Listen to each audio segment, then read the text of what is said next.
तर भरपूर लोकांना जे ऑटोमॅटिक गाड्या आहेत त्यांच्यातला मॅन्युअल मोड माहीत नसतो. तर ही किया सेल्टॉस आहे, डिझेल ऑटोमॅटिक, आणि हिला टॉर्क कन्व्हर्टर गिअरबॉक्स येतो. हिला मॅन्युअल मोडमध्ये चालवण्यासाठी 2 गोष्टी येतात. पहिलं तर एक पॅडल शिफ्टर्स, जिथं प्लस आणि मायनस, राईटला प्लस असतं जिथनं अपशिफ्ट होतं, आणि जिथं मायनस आहे लेफ्ट साईडला तिथून डाऊन शिफ्ट. आणि त्यासोबत दुसरी गोष्ट जी आहे ती म्हणजे जो गिअर सिलेक्टर आहे तिथून मॅन्युअल मोड आपण सिलेक्ट करू शकतो. आणि सिलेक्ट करण्यासाठी स्पेसिफिकली या गाडीला जो गिअर सिलेक्टर आहे तो पहिले राईट साईडला पुश करायला लागतो.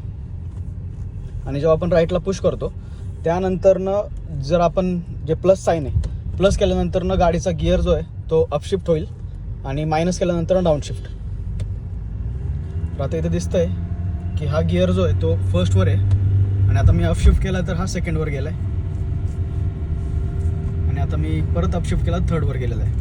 त्याचप्रमाणे जर मला इथं पॅडल शिफ्टर यूज करायचा आहे आणि आता मला जर गाडीचा गिअर कमी करायचा असेल तर मी या साईडनं डाऊन शिफ्ट करेल मायनसने, आणि आता तो सेकंडवर गेलेला आहे. आणि जेव्हा मी राईट साईडने पुश करेल तेव्हा तो अपशिफ्ट होईल.